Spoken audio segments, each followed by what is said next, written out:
Amém. Graças a Deus. Amém. Amém.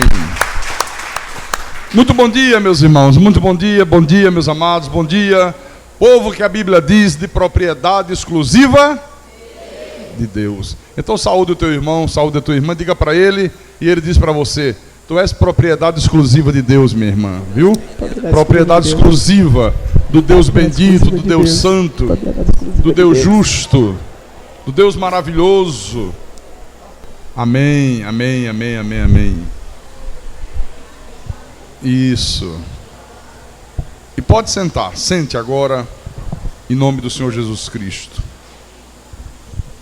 Então vamos nos preparar com um pedacinho só de um hino para ouvir a voz de Deus, ouvir o que Deus tem a falar conosco nesta manhã de domingo.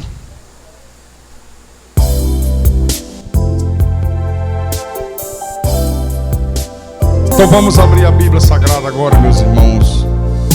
Vamos abri-la na Epístola de Paulo aos Gálatas. Gálatas capítulo 2, versículo 1 em diante. E o tema da nossa mensagem nesta manhã de domingo é os falsos irmãos. Gálatas capítulo 2, versículo 1 em diante. Todos amados acharam? Então acompanhe a leitura agora do texto sagrado. E diz o apóstolo São Paulo: 14 anos depois, subi outra vez a Jerusalém com Barnabé, levando também a Tito. Subi em obediência a uma revelação e lhes expus o evangelho que prego entre os gentios, mas em particular aos que pareciam de maior influência, para de algum modo não correr ou ter corrido em vão. Contudo, nem mesmo Tito, que estava comigo, sendo grego, foi constrangido a circuncidar-se. E isto por causa dos falsos irmãos, que se entremeteram com o fim de espreitar a nossa liberdade que temos em Cristo Jesus e reduzir-nos à escravidão, aos quais nem ainda por uma hora nos submetemos, para que a verdade do Evangelho permanecesse entre vós. E quanto àqueles que pareciam ser de maior influência, quais tenham sido outrora não me interessa, Deus não aceita a aparência do homem, esses digo que me pareciam ser alguma coisa, nada me acrescentaram.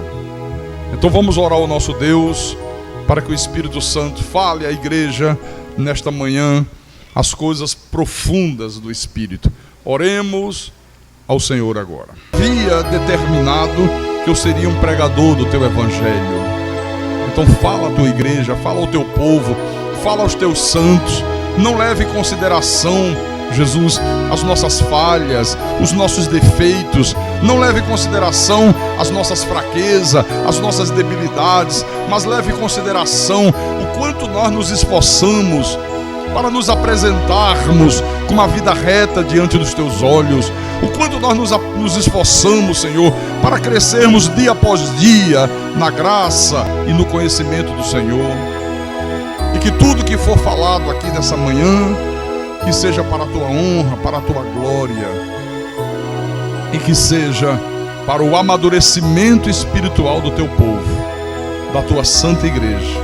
Eu te peço em nome de Jesus, em nome do Senhor, e que todo aquele que crer diga amém e amém e amém. Diga graças a Deus.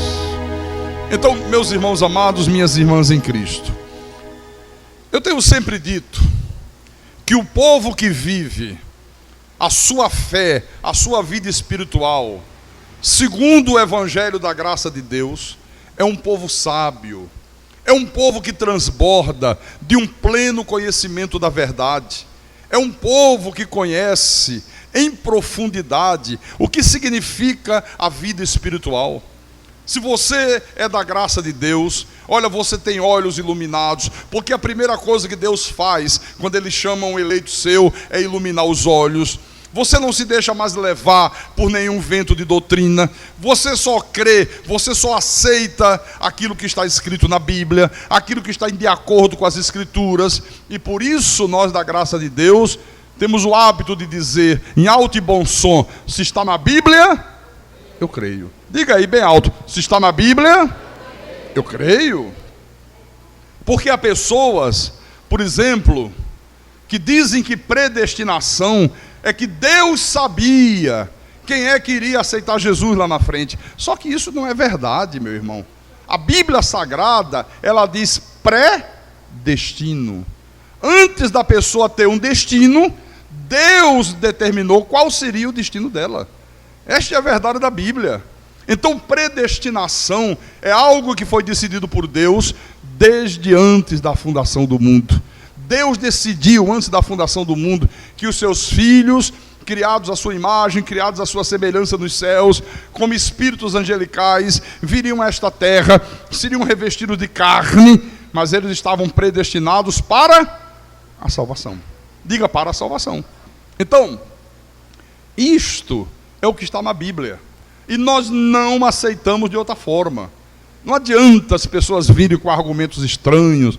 Não adianta elas tentarem Deus dizer aquilo que Ele nunca pretendeu dizer, porque nós jamais creremos. Nós cremos naquilo que a palavra de Deus diz.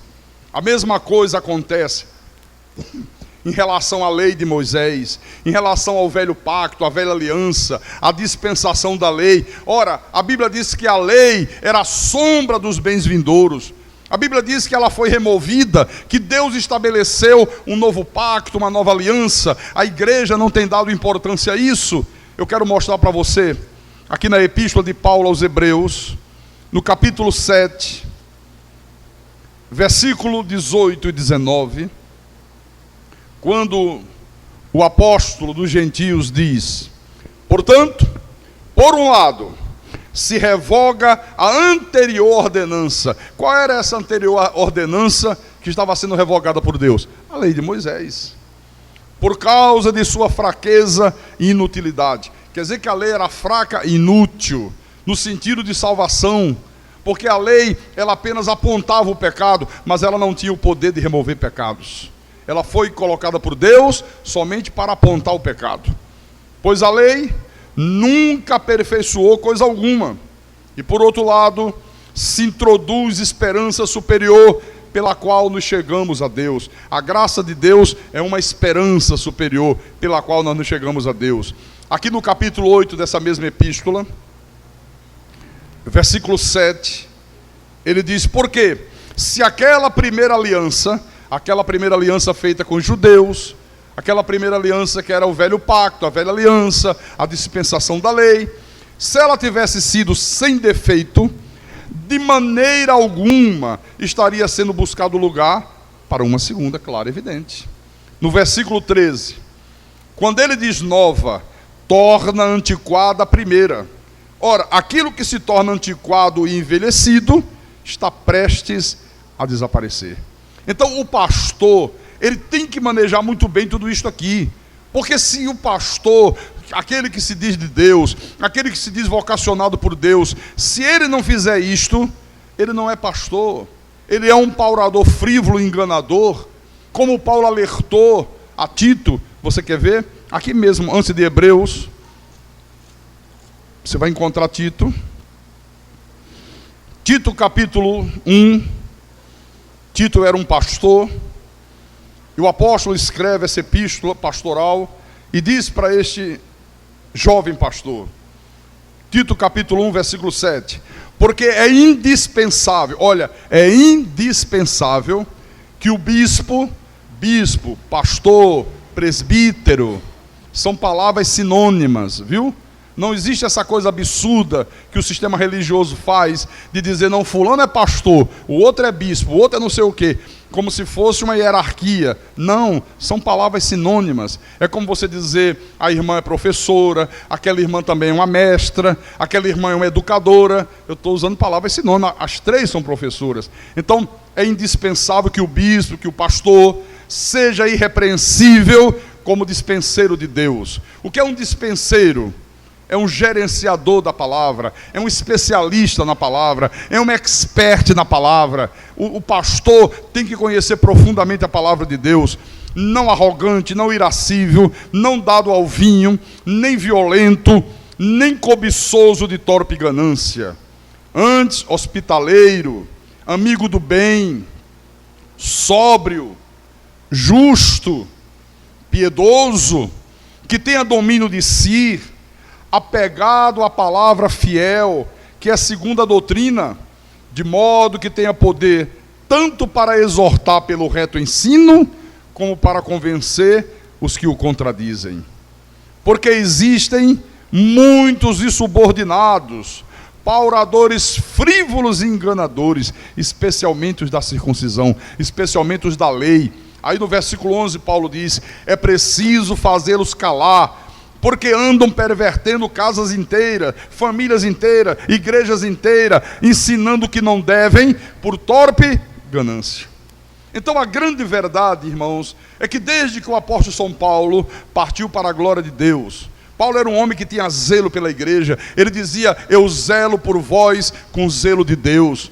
Ele era um homem que apontava o erro. Ele era um homem que dizia, esses aí são falsos apóstolos, são obreiros fraudulentos. Então ele agia com muita dureza. E desde que este homem partiu para a glória de Deus, a revelação de Deus, aquele evangelho que o Cristo ressuscitado revelou a ele, tem sido totalmente distorcido.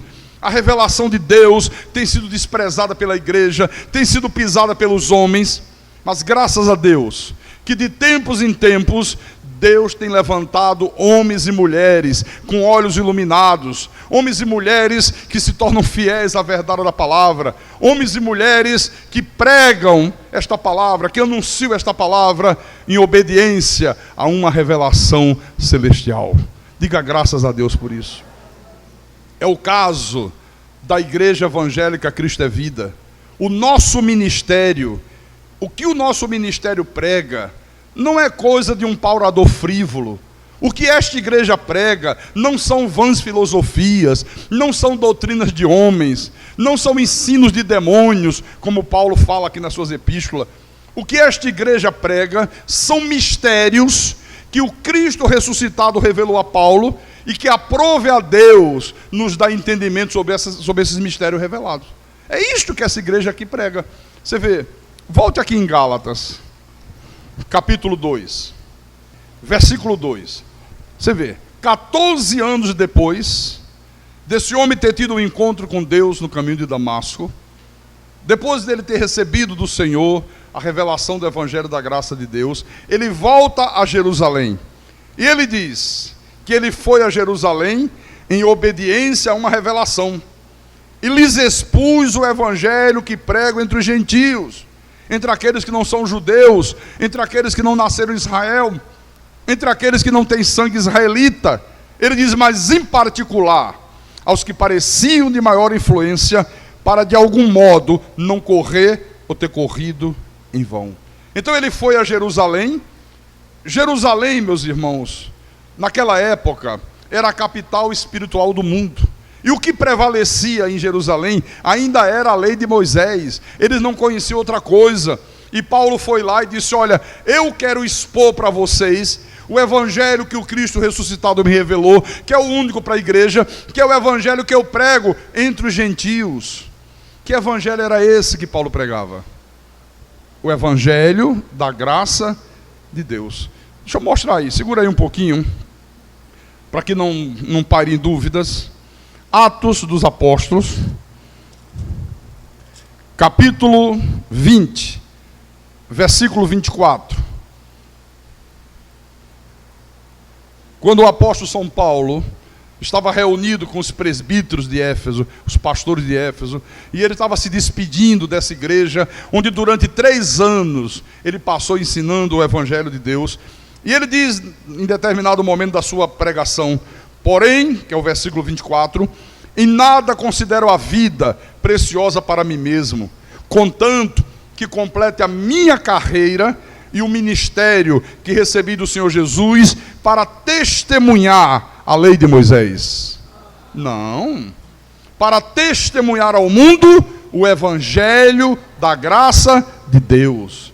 Então ele testemunhava, ele pregava, ele proclamava o evangelho da graça de Deus. Agora volte lá em Gálatas, capítulo 2. Foi o texto que nós abrimos a mensagem, não é? Então aqui no versículo 3 e 4, depois dele dizer que ele foi a Jerusalém, ele procurou aqueles que pareciam ser de maior influência, aqueles que pareciam ser os líderes da religião, né? Para não acontecer, não ter corrido em vão. Eu quero logo procurar os cabeças da religião, eu quero apresentar para eles essas verdades. Aí ele diz, versículo 3, contudo, nem mesmo Tito, que estava comigo, sendo grego, foi constrangido a circuncidar-se. E isto por causa dos falsos irmãos, que se entremeteram com o fim de espreitar a nossa liberdade que temos em Cristo Jesus e reduzir-nos à escravidão. Olha que coisa impressionante. Nesse momento aqui, que Paulo chega a Jerusalém, vem um monte de judeus que diziam crer em Jesus, que diziam crer que Jesus era o Messias, mas que continuavam zelosos da lei, continuavam agarrados ao judaísmo enfermo, continuavam fiéis às doutrinas dos homens, continuavam apegados às tradições religiosas. E eles vinham e se intrometeram entre os irmãos, com que finalidade? Paulo diz, espreitar a nossa liberdade que temos em Cristo Jesus. E aí eu quero que você perceba, Paulo está dizendo aqui que quem está em Cristo Jesus é livre. Diga, é livre. Então esses judeus aqui, eles só conheciam o judaísmo, eles só conheciam a lei de Moisés, eles só conheciam os rudimentos judaicos, e eles vinham para espreitar a liberdade. Eles diziam assim, esse Paulo aí não jejua, esse Paulo aí, ele não ora de joelhos no chão, esse Paulo aí, ele não esfola os joelhos, esse Paulo aí, ele não faz jejuns violentos, como nós fazemos, ele não participa de vigília, como é que pode isto, como é que pode isto? Então eles ficavam indignados, eles não aceitavam que fosse possível uma pessoa viver uma vida espiritual sem praticar as obras da lei. Por isso que Paulo disse aqui, nem mesmo Tito, que foi comigo, foi constrangido a circuncidar-se. Porque ele dizia, olha, se não fizer circuncisão, não é de Deus. Tem que fazer circuncisão do prepúcio. Se não é circuncidado, não é de Deus, não é de Deus, não é de Deus. A mesma coisa faz o sistema religioso hoje. Se não batiza nas águas, não é cristão. Se a mulher não usa um vestidão arrastando no chão, não é de Deus. Se não corta o cabelo, não é de Deus. Se corta o cabelo, não é. Se não pinta as unhas, se pinta as unhas. Faz a mesma coisa nos dias de hoje. Então esses judeus aqui não aceitavam que era possível uma pessoa ser de Deus sem praticar essas coisas que a religião judaica praticava. Então Paulo dizia para aquela gente, olha, o sangue de Jesus, ele já nos lavou de toda iniquidade. O Senhor Jesus Cristo, lá na cruz do Calvário, com um único sacrifício, o sacrifício do seu corpo, o sacrifício da sua vida, o sacrifício do sangue derramado, nos aperfeiçoou para sempre. Paulo dizia para ele, olha irmãos, ele pagou toda a dívida, nós agora não precisamos pagar mais preço nenhum. O maligno não nos pode mais tocar. Paulo dizia, o Senhor nos predestinou em amor, e Ele fez isso desde antes da fundação do mundo. Só que para eles, essas verdades soavam como algo muito estranho. Como soa como algo muito estranho para a grande maioria do sistema religioso organizado que está aí estabelecido, e que é a maioria. Soa como algo muito estranho. Quando você diz hoje que o Senhor nos predestinou desde antes da fundação do mundo, tem gente que torce o nariz assim, como se estivesse cheirando mal. Quando você diz o maligno não te pode mais tocar, Jesus derrotou o diabo, Jesus colocou os demônios em algemas eternas, Ele fez a obra completa na cruz do Calvário, tem gente que sente como se fosse óleo quente penetrando nos ouvidos. Faz mal ouvir essas verdades aqui. Então eles vinham se misturavam aqueles que estavam vivendo em graça, com a intenção, meus irmãos, de espreitar a nossa liberdade, Paulo diz, e reduzir-nos à escravidão. Ele dizia: olha essa gente como se veste, olha essas mulheres da graça de Deus, elas pintam as unhas, elas usam maquiagem, olha, elas cortam o cabelo, olha esses irmãos da graça de Deus, eles vão à praia, eles gostam de desfrutar da natureza que Deus criou, ó como é que pode, ó como é que pode, ó como é que pode. Então, eles espreitam a nossa liberdade para depois dizer assim: ah, você pinta as unhas, então você não é de Deus, você é Jezabel. Eles espreitam a nossa liberdade para depois apontar o dedo e dizer: ah, você vai à praia, então você é um crente carnal. Ah, você ouve uma música do Roberto Carlos, então você não tem o Espírito Santo. Quer dizer, essa gente aqui de Jerusalém faz a mesma coisa que muitos fazem hoje. Eles julgam segundo a aparência. Então a pressão do judaísmo era muito grande. Mas o apóstolo São Paulo, ele discernia tudo isso e ele dizia assim: olha, cuidado com essa gente de Jerusalém, cuidado, eles são falsos irmãos, eles pregam uma falsa doutrina. E o que é que faz uma falsa doutrina? Reduz a escravidão. É por isso que 90%, irmãos, do povo de Deus hoje é um povo sofrido, é um povo triste, é um povo que tem mais medo de pastor do que medo de Deus. E por que isso acontece? Porque o judaísmo que está sendo pregado aí fora gera uma falsa doutrina. O que se prega hoje, na grande maioria das igrejas, não é evangelho, é judaísmo. Eu tenho dito, a maioria das igrejas deveriam colocar na frente, não igreja evangélica tal, devia colocar sinagoga. Porque fazem tudo que os judeus faziam na época da lei. Tudo que os judeus faziam, eles continuam fazendo hoje. E é por isso que há tantas divisões entre os ministérios, é por isso que há tanta guerra entre as denominações. Por quê? Porque são falsos irmãos criando um sistema doutrinal falso. Então Paulo dizia que em Cristo Jesus há liberdade. Olha, em Jesus você é livre, irmãos. Qual é o apelo que se faz hoje? O apelo de hoje em dia qual é? O irmão quer aceitar Jesus? Jesus disse: você que está cansado e sobrecarregado, vem a mim que eu vos aliviarei. Aí a pessoa vai, atende esse convite, atende esse apelo, e quando ela vai, começa o fardo, começa a escravidão. A partir de agora não pode mais cortar o cabelo, a partir de agora não pode mais ir a uma praia, a partir de agora não pode mais ter televisão dentro de casa, não pode mais ouvir música popular brasileira, a partir de agora não pode isso, não pode aquilo. Começa a reduzir a escravidão. Então, irmãos amados e irmãs em Cristo, o que a Bíblia está mostrando aqui é que quem vive a sua vida espiritual, alicerçada sobre o judaísmo, alicerçada sobre um evangelho pervertido, quem não vive a sua vida espiritual alicerçada no evangelho da graça de Deus, é escravo. É escravo. Se não for escravo de uma denominação, é escravo de uma convenção. Se não for escravo de uma doutrina falsa, é escravo de um pastor. Mas a verdade é que é escravo, não é livre. Uma pessoa que não tem a sua vida espiritual alicerçada sobre a graça de Deus, ela vive num regime de escravidão.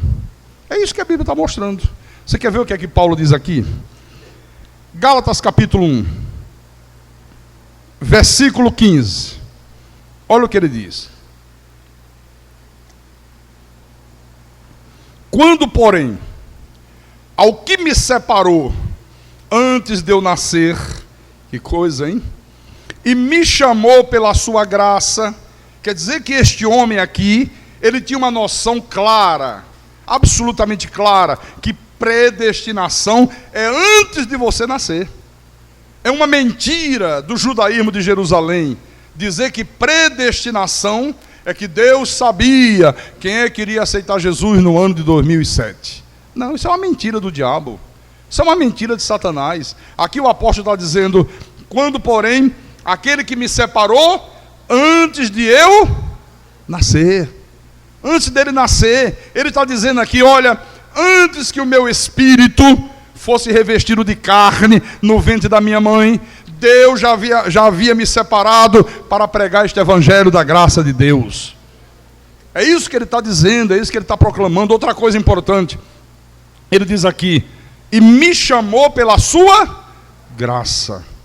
Ou seja, ele está dizendo, eu não tive nenhum mérito, Deus não me chamou por nenhum mérito que eu tivesse, eu não exerci nenhum livre-arbítrio, eu sou o que sou, porque Deus me chamou por sua absoluta graça, por absoluta graça. Meu irmão amado, minha irmã em Cristo, olha, você foi separado por Deus para ser um cristão antes mesmo de você nascer. Antes do teu espírito ser revestido de carne no ventre da tua mãe, Deus já havia determinado que você creria em Jesus, que você ouviria a palavra, o pecado de Adão iria te matar, mas Deus proveria livramento, Deus proveria outra vez salvação para a tua vida, em nome de Jesus Cristo. Então não aceite esta mentira do diabo, que está hoje estabelecido dentro da igreja, que faz com que a pessoa diga, eu aceitei Jesus. Ninguém pode aceitar Jesus. O homem quando nasce, ele nasce morto em delitos e pecados. Como é que é possível dizer, eu aceitei Jesus? Não foste vós que me aceitaste? Jesus disse, eu aceitei a vós outros. Em Romanos 3,10, deixe-me mostrar. Romanos capítulo 3. Olha o que o pecado de Adão fez conosco. Olha como era a nossa condição antes de Deus nos chamar. Diz assim, Romanos capítulo 3, versículo 10. Como está escrito, não há justo, nenhum sequer. Não há justo, não há nenhum sequer. Não há quem entenda, não há quem busque a Deus. Se não for a Deus a buscar o homem, nenhum homem se salvaria. É Deus que o busca, não há quem entenda, não há quem busca a Deus, está aqui escrito, num português claro. Amém? Volta lá em Gálatas. Mas você já percebeu que 99% dos chamados evangélicos diz assim, eu aceitei Jesus. Olha, eu aceitei. Eu. Sabe? Não, Ele que nos aceitou. Ele que nos buscou. E ai de nós, se Deus não tivesse feito isso. Nenhum de nós se salvaria. Diga graças a Deus. Então vamos lá. Gálatas capítulo 1, versículo 16. Eis que Deus o separou antes dele nascer, Deus o chamou pela sua graça, e que aprove a Deus revelar o seu Filho em mim, para que eu o pregasse entre os gentios, sem detença, sem perda de tempo, não consultei carne e sangue. Você vê, Paulo está dizendo, eu não consultei a minha lógica, eu não fui consultar os antigos apóstolos, aqueles que já eram apóstolos antes de mim.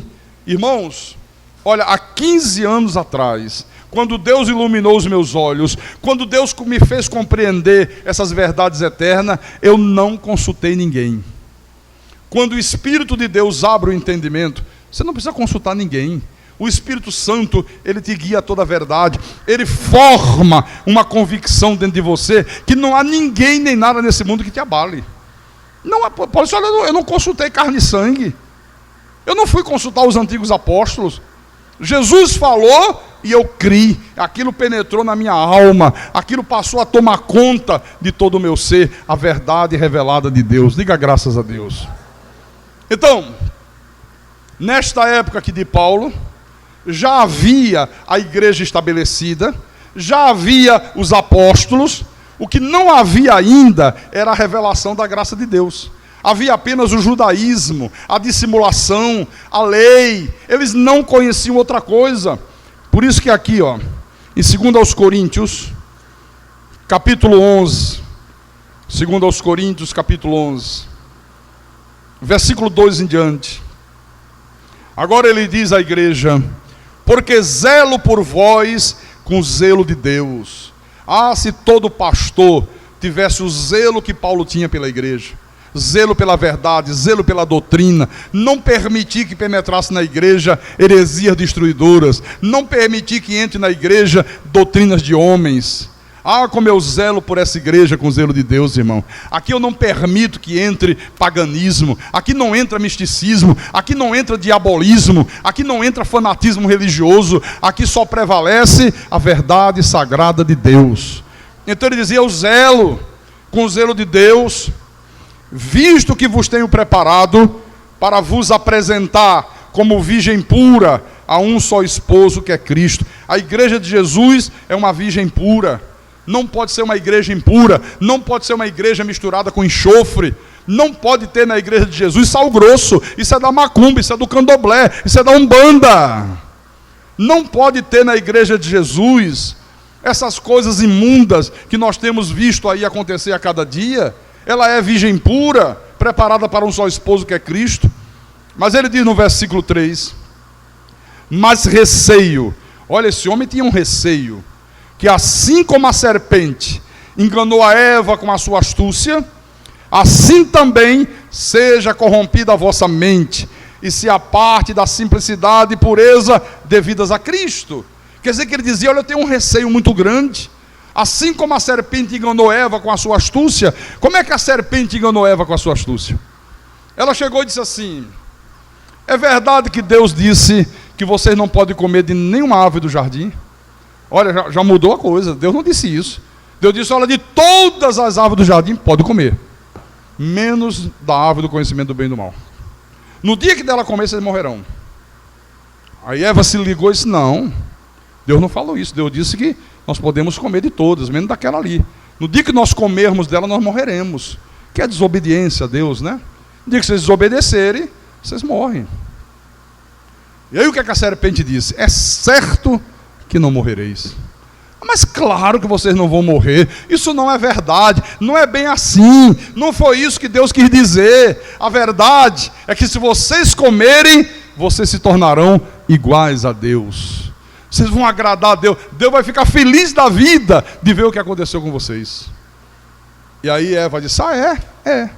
Foi lá e comeu. Como é que se faz hoje? Não. Predestinação é do diabo. Não, a Bíblia está dizendo que Jesus derrotou o diabo. Olha, mas não é bem assim. Não, a Bíblia está dizendo que ele colocou os demônios em algemas eternas. Mas olha, é dessa maneira. É como você pegar um cachorro feroz e amarrar com uma corrente no teu quintal. Só que você põe uma corrente bem grande e ele fica andando o quintal inteiro. Um dia desse eu li um livro de um pastor americano dizendo isso. Não, quando diz que amarrou em algemas eternas, ele está amarrado, mas é uma corrente tão grande que ele consegue circular a terra inteira mesmo amarrado.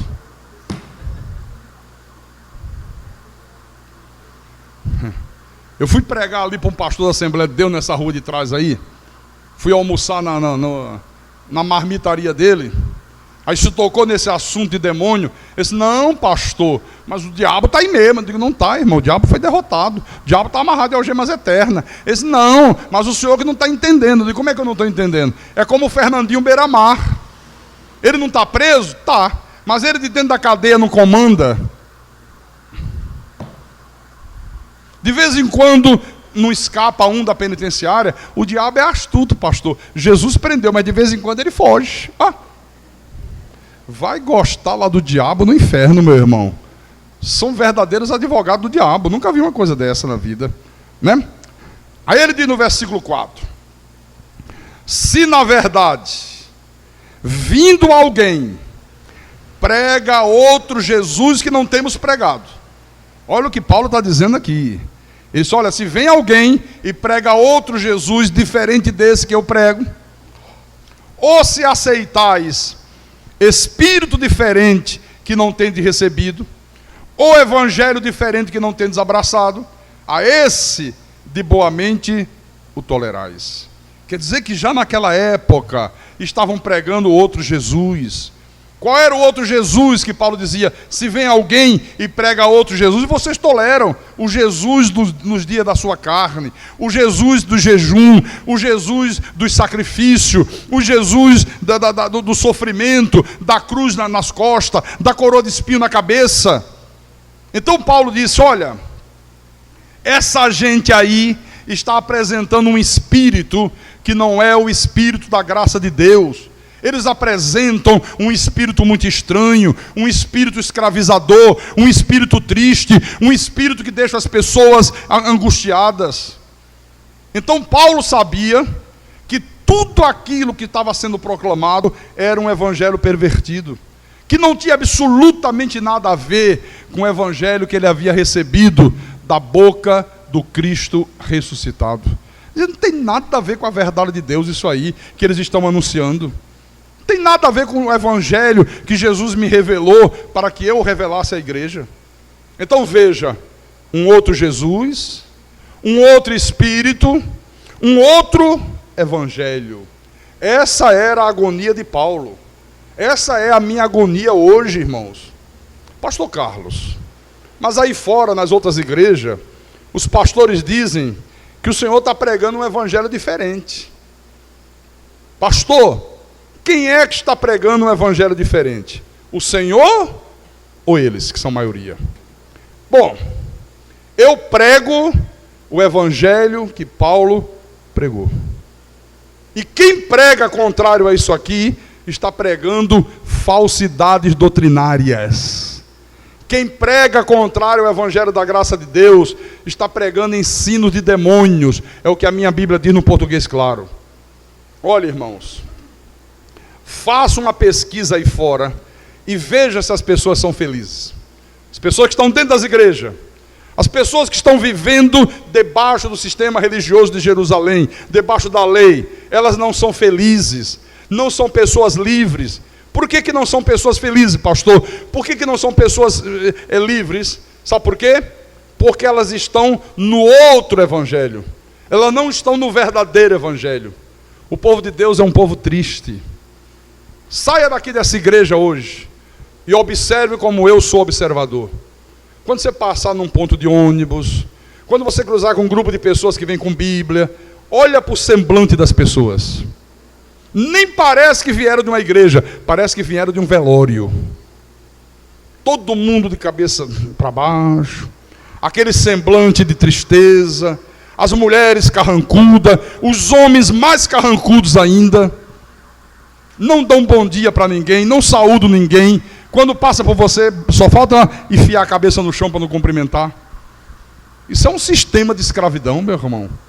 Isso é um sistema cruel, né? Pastor, mas existe outro evangelho? Existe. Abra em Gálatas capítulo 1, versículo 6. Gálatas capítulo 1, versículo 6.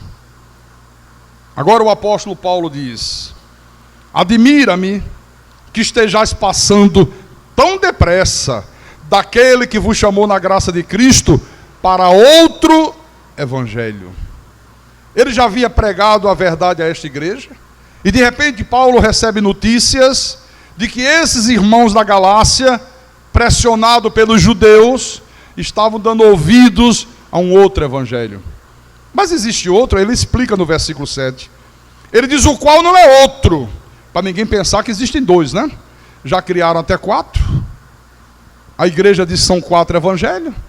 Diz que Mateus, Marcos, Lucas e João são evangelho. Nunca foram evangelho, nunca serão evangelho. Mateus, Marcos, Lucas e João são livros escritos por homens de Deus, inspirados pelo Espírito, que trazem para a igreja um relato do ministério terreno de Jesus, que mostram Cristo no cumprimento da lei. Evangelho só existe um, e foi revelado a Paulo, está aqui nas 14 epístolas. Amém? Então ele diz: o qual não é outro, senão que há alguns que vos perturbam e querem perverter o evangelho de Cristo. Mas ainda que nós, agora ele vai ser duro, ele diz: olha, ainda que nós, ainda que eu, Timóteo, Tito, Barnabé, que eram os homens que pregavam o evangelho da graça, ainda que nós, ou mesmo um anjo vindo do céu, vos pregue evangelho que vá além desse que nós temos pregado, seja anátema. Assim como já dissemos, e agora repito: se alguém vos prega evangelho que vá além daquele que recebeste, seja anátema. Olha, meu irmão, preste atenção nisso aqui. Se alguém chamar você para jejuar, Irmão tem que jejuar, irmão tem que pagar o preço, irmão tem que se fortalecer com jejum. Se alguém chamar você para fazer sacrifício, para se libertar numa corrente de 12 semanas, para participar de um culto de quebra de maldição, se alguém chamar você para colocar um copo com água na frente de um rádio, na frente de uma televisão, para pegar um vidrinho de óleo não sei de quê, a folha da oliveira, o lenço de Paulo, o que é que a Bíblia diz aqui?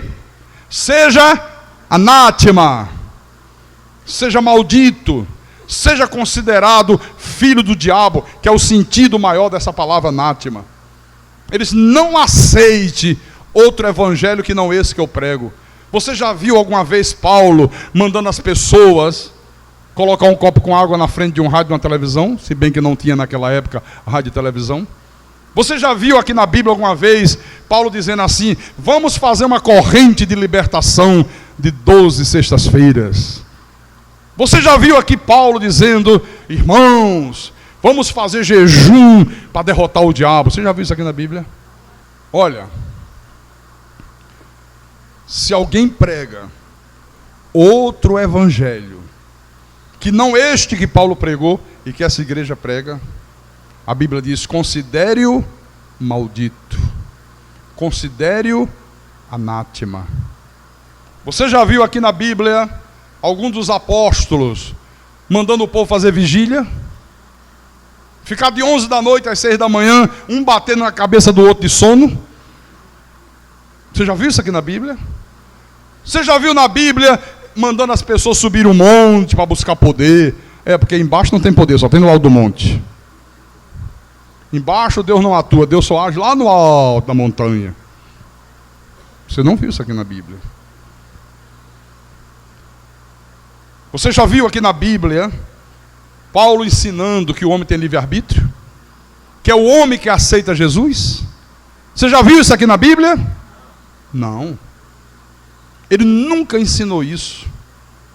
Ele disse: não, aos que Deus predestinou, a esses também chamou. E aos que chamou, a esses também glorificou. E aos que glorificou, a esses também justificou. Deus só chama aqueles que Ele predestinou para a salvação. É Deus que chama, não é o homem que vem. Amém? 1 Coríntios capítulo 2, versículo 5, versículo 4. Paulo diz à igreja: a minha palavra e a minha pregação não consistiram em linguagem persuasiva de sabedoria, mas em demonstração do Espírito e de poder, para que a vossa fé não se apoiasse em sabedoria humana, e sim no poder de Deus. Versículo 6. Ele diz: entretanto, expomos sabedoria entre os experimentados, não porém a sabedoria deste século, nem a dos poderosos desta época, que se reduzem a nada, mas falamos a sabedoria de Deus em mistério, outrora oculta, a qual Deus pré-ordenou desde a eternidade para a nossa glória. Sabedoria essa que nenhum dos poderosos deste século conheceu, porque se a tivesse conhecido, jamais teriam crucificado o Senhor da glória. Então Paulo está dizendo que o que ele pregava era a sabedoria de Deus. Ele diz: outrora esteve oculta. Essas verdades, esses mistérios estiveram ocultos, mas Deus pré-ordenou para a nossa glória desde a eternidade. Já estava determinado por Deus que um dia Ele revelaria esses mistérios ao seu povo em nome de Jesus Cristo. Está aqui escrito. O sistema religioso de Jerusalém, que está aí implantado, não aceita essas verdades. Por que não aceita, pastor? Porque está todo ele corrompido por um evangelho pervertido. Mas a verdade, que poucos sabem, é que existe um evangelho para nós gentios. Nós não somos judeus. Nós não somos subproduto do judaísmo. Nós somos uma igreja de origem gentílica. Nós não temos sangue israelita correndo nas nossas veias. Nós somos gentios. E há um evangelho para nós gentios. Olha só, Atos capítulo 9, versículo 15. Quando Saulo de Tarso ficou cego quando ele teve um encontro com Jesus. Ele estava em Damasco. Jesus chamou um discípulo chamado Ananias, mandou que ele fosse a Damasco, que ele impusesse as mãos sobre Saulo, e ele iria recuperar a visão. E Ananias disse assim: Senhor, de muitos tenho ouvido a respeito desse homem, versículo 13. Quantos males ele tem feito aos teus santos de Jerusalém? E ele veio para aqui trazendo autorização dos principais sacerdotes para prender a todos que invocam o teu nome, como se Deus não soubesse. O senhor tem certeza que o senhor está mandando eu fazer? O senhor tem certeza que é para eu ir lá e impor as mãos sobre Saulo de Tarso? O senhor não tem ouvido o que esse homem tem feito? O senhor não tem tido notícia? O senhor não tem assistido o Jornal Nacional da Rede Globo para saber dos últimos acontecimentos? Esse homem tem destruído a igreja. Esse homem tem sido responsável pela morte de muitos cristãos. Quantas coisas horríveis nós fizemos na nossa vida antes de Deus nos chamar. Tem gente aqui que veio da macumba. Tem gente aqui que fez trabalho na porta de um cemitério. Tem gente aqui, sabe, que era viciado em drogas. Gente que mentia, gente que se prostituía, gente que não media consequências para fazer o mal ao outro. E hoje são pessoas completamente transformadas. Por quê? Versículo 15. Mas o Senhor lhe diz: vai, porque este é para mim um instrumento escolhido. Ele é um escolhido meu. Ele está morto em delitos e pecado, mas a partir de agora ele vai receber vida. A partir de agora ele vai ter um novo rumo na sua vida. Ele é um instrumento escolhido por mim para levar o meu nome perante os gentios e reis, bem como perante os filhos de Israel. Atos capítulo 13. Vá no capítulo 13 agora. Versículo 46 e 47. Versículo 44. Vamos ler no 44. Olha o que este homem sofreu diante dos judeus. No sábado seguinte, afluiu quase toda a cidade para ouvir a palavra de Deus. Olha, naquela época, as pessoas afluíam para ouvir a palavra de Deus. Hoje, quando você vê uma multidão reunida em nome de Jesus, é só se for para ouvir um cantor evangélico famoso. Ah, vai ter o show do J Neto, aí ó. Aí tem gente, meu irmão, que nem o Castelão comporta. O irmão aqui da igreja, que era de uma igreja batista aqui não sei de quê, disse: pastor, olha, um dia levaram lá o Dedé dos Trapalhões para dar um testemunho, para contar o seu testemunho. Disse: pastor, olha, era culto de 2 em 2 horas, porque era a igreja lotada, parecia lata de sardinha, e uma multidão enchendo a rua. Aí acabava 2 horas, saía, entrava outra multidão, e outra multidão permanecia lá fora. Você vê, para ouvir o Dedé dos Trapalhões. Não era para ouvir a palavra de Deus, era para ver o homem famoso. Olha aqui, afluiu quase toda a cidade para ouvir a palavra de Deus. Quando as pessoas vêm a esta igreja, elas não vêm aqui para ouvir o testemunho de um ator da Globo. Elas não vêm aqui para ouvir o testemunho de um jogador de futebol famoso. Elas não vêm aqui para pegar um elemento dito ungido. Que quando você diz assim nessa seita: eu vou distribuir o óleo de Israel, esse óleo cura, esse óleo vai fazer você ficar rico. O óleo de Israel comprado ali no Bom Preço, no Pão de Açúcar da esquina. Olha, vem até os cachorros da rua. Até os vira-lata. Quero óleo de Israel. Todo mundo quer óleo de Israel. É o segredo. É a técnica, é isso que atrai as multidões.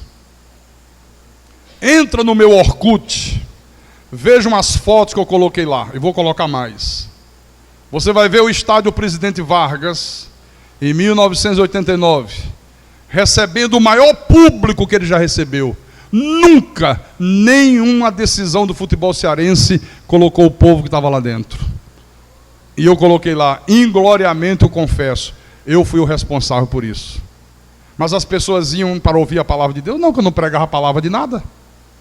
Elas iam para buscar o óleo de Israel, a água do Mar Vermelho. Só um pouquinho. Olha, essa água aqui é do Mar Vermelho. Está vendo? Moisés pisou nessa água. Você vai pisar nessa água, vai ungir os seus pés e Deus vai dar muita felicidade para a tua vida. Ó. Multidões para tudo quanto era lado, meu irmão. Então vamos lá. Versículo 45. Mas os judeus, vendo as multidões que iam para ouvir a palavra de Deus, tomaram-se de inveja e, blasfemando, contradiziam o que Paulo falava.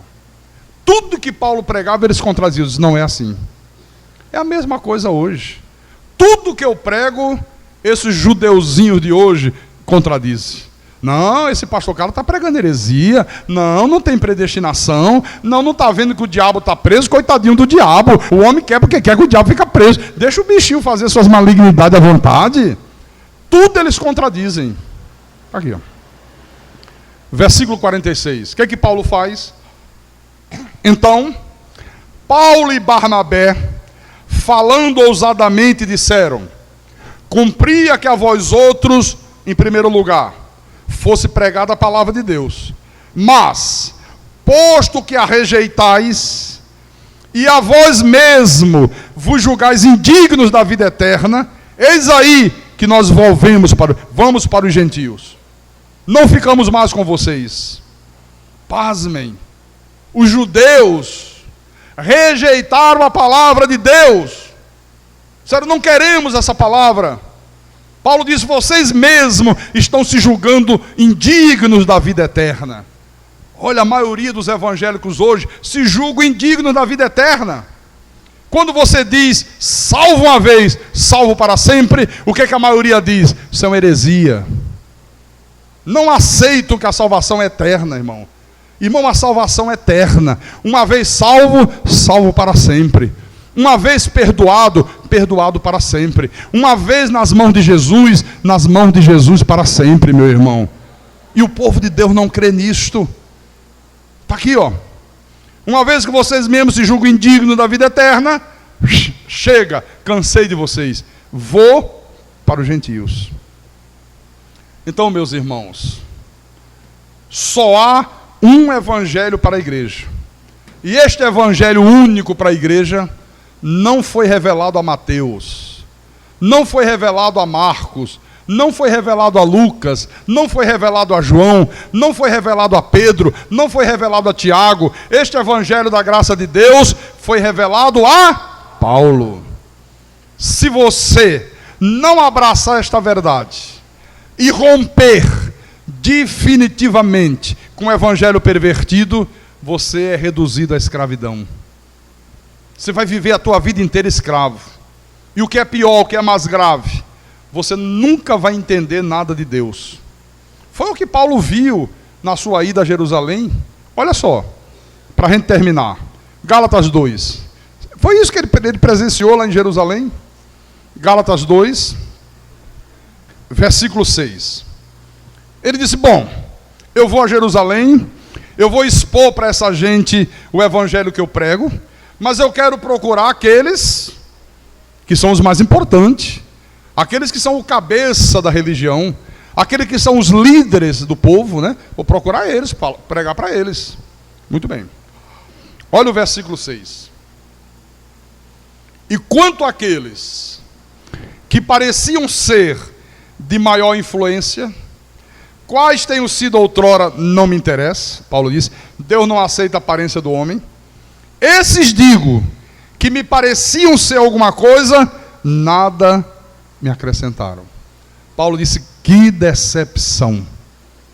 Aqueles que eu pensava que eram alguma coisa, que tinham algum conhecimento de Deus, que eram verdadeiramente homens constituídos por Deus, nada me acrescentaram. Vazios de conhecimento, não entendem nada de Deus, não conhecem nada de Deus. É hoje, essa gente que está aí fora, o reverendo fulano de tal, pastor fulano, doutor em divindade, pastor Beltrano é o chefe da convenção das igrejas, é o presidente do concílio, não sei de quê, não sei de quê, não sei de quê. Às vezes você liga um rádio e está lá um sujeito usando títulos pomposos, bispo, apóstolo, reverendo, E você ouve e diz, nada me acrescentou. Você diz, eu pensava que esse homem conhecia alguma coisa, eu pensava que ele ia me transmitir algo importante, não me acrescentou nada, absolutamente nada. Às vezes você faz uma viagem, chega numa cidade onde não tem uma igreja que prega o evangelho da graça de Deus, aí você diz, bom, eu vou assistir um culto numa igreja qualquer, e vai lá. Aí ouve a pregação, no final você diz, nada me acrescentou. Nada me acrescentou. Nada, absolutamente nada. Sabe por quê? Eu vou terminar com essa passagem bíblica. 2 aos Coríntios, capítulo 3, versículo 14 em diante. Então diz assim o apóstolo São Paulo: mas os sentidos dele se embotaram, pois até o dia de hoje, quando fazem a leitura da antiga aliança, o mesmo véu permanece, não lhe sendo revelado que em Cristo é removido. Mas até hoje, quando é lido Moisés, o véu está posto sobre o coração deles. Olha, irmãos, quando você não tem a revelação de Deus, quando você não conhece a palavra predestinada de sabedoria, você tem um véu sobre os teus olhos. Você não consegue enxergar a verdade. Tenta enxergar com um véu sobre os teus olhos. Pega um lenço desse aqui, como o meu. Aqui eu estou vendo o irmão Valdiz, irmão Zé Maria, o irmão Dário, né? Pastor, o que é que o senhor está vendo aí? Eu não estou vendo nada. Por quê? Porque tem um véu. Mas o senhor não está vendo que Jesus morreu pelo senhor? Eu não. Eu tenho um véu. Tem que jejuar. Não, irmão, isso foi para o judeu. Mas eu tenho um véu. Lê o versículo 16. Quando, porém, algum deles se converte ao Senhor, quando é eleito de Deus, o véu lhe é retirado. Olha, eu não tinha um véu não, eu tinha uma lona de circo. Aquela lona de circo grandona, não era véu, era uma lona de circo. Eu não enxergava nada. Eu só enxergava que demônio entra, que demônio sai, que vai voltar com mais 7, que vai para o inferno, que tem que fazer desafio, que tem que dar o dinheiro todo e voltar a pé para casa, porque senão Deus não te abençoa. Olha, cuidado, porque o demônio está na porta da igreja te pegando. Isso é uma vida triste, meu irmão. Isso é um sofrimento atroz. Eu vivia angustiado na minha alma. Eu não tinha alegria. Se tinha uma gripe, já corria e dizia, vem cá, irmão, ora aqui que o demônio da gripe entrou em mim. O demônio da gripe. E o outro vinha e botava a mão na minha cabeça, em nome de Jesus. Demônio, você que entrou no servo de Deus. O demônio entrar no servo de Deus. Sai! Aí mandava sair. Mas eu que não tomasse Coristina D, chá de limão para ver se saía. Se acordava de manhã e a bateria do carro tinha descarregado, olha o que o demônio fez. Ah, desgraçado. Traz o óleo ungido aí, minha mulher corria com óleo. Abra o motor. Em nome de Jesus, todo demônio que entrou no motor desse... Olha que palhaçada, rapaz. Eu sinto vergonha quando eu lembro disso. Se um filho tinha uma dor de barriga, já botava a mão na barriga, ungia a barriga, o demônio que está aqui no intestino, sai desse intestino, demônio, saia. E o demônio devia dizer, como é que pode? Eu estou aqui no inferno em algemas eternas, e ele está mandando eu sair, que homenzinho burro. Não conhece nada de Deus, não conhecia mesmo. Quantos de vocês estão aqui hoje, que eram assim como eu? Não conheciam nada de Deus, se matavam de fazer jejum para receber as bênçãos de Deus. Quem aqui fazia muito jejum? Levante a mão. Quem vivia pagando um preço desgraçado, tem que fazer sacrifício, tem que ficar de joelho no chão, tem que fazer vigília, levante a mão. Quem tinha medo do diabo?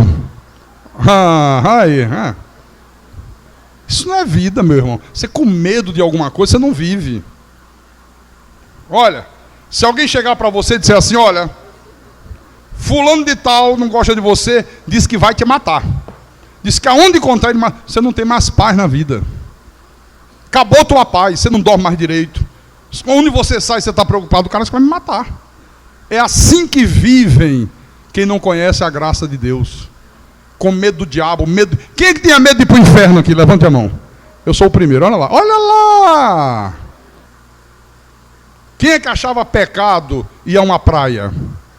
Levanta a mão, irmão Célio. Coitadinho do irmão Célio. Ah, que sofrimento atroz. Viu?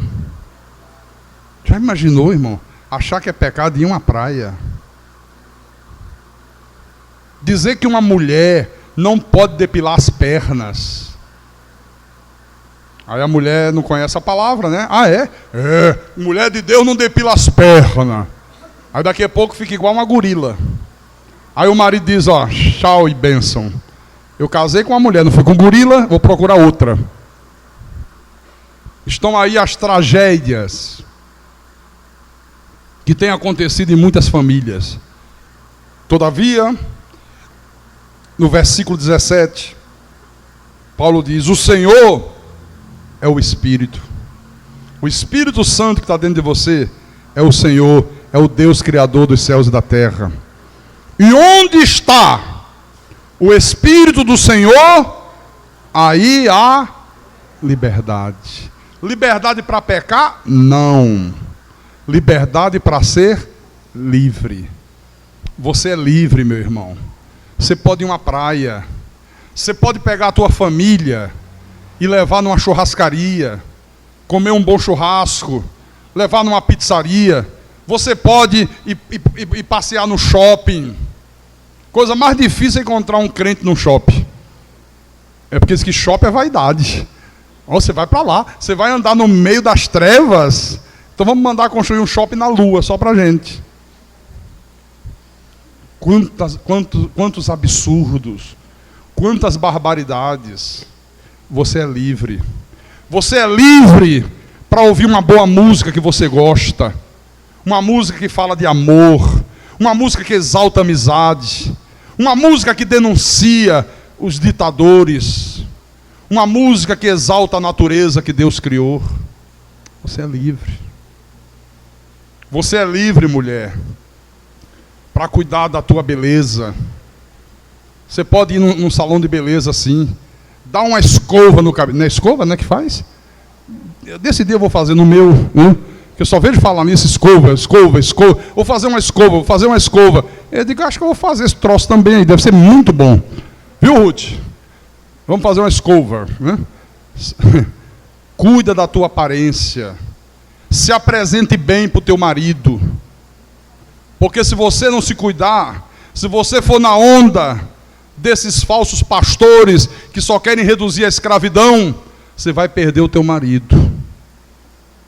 Teu marido trabalha e ele está cercado de mulheres bem cuidadas, que se vestem bem, que se maquiam, que pintam as unhas, tudo bem limpinha, tudo bem cuidadinha, que usam um perfume cheiroso, gostoso. E aí quando ele chega em casa e olha para você, ele diz, meu Deus do céu, onde eu fui amarrar o meu burro? É verdade. Chega em casa, vê aquela mulher com aquele vestidão arrastando no chão. Aquele cabelo que, e quando enrola aqui em cima é que é triste, né? Parece um bolo de noiva. E o cara olha assim, Deus do céu. É. Aí depois, quando o casamento se acaba, quando o homem se envolve com outra mulher, aí diz, o que é que aconteceu? Por que Deus permitiu isso? Não. Foi a ignorância espiritual que levou a isso. Amém? Você é livre. Onde há o Espírito do Senhor, ali há liberdade. Livre. Só um pouquinho. Você é livre. Absolutamente livre. Não para pecar. Livre para viver a tua vida da maneira que melhor te agrada. Em nome de Jesus Cristo. Amém? E quem tem ouvidos para ouvir, que ouça o que o Espírito falou à igreja nesta manhã, em nome de Jesus Cristo. E para a glória do Deus Todo-Poderoso. Aleluia. Glorifica a Deus com palmas. bem forte. O Deus bendito, o Deus de Abraão, o Deus de Isaac, o Deus de Jacó, que é o nosso Deus. Aleluia.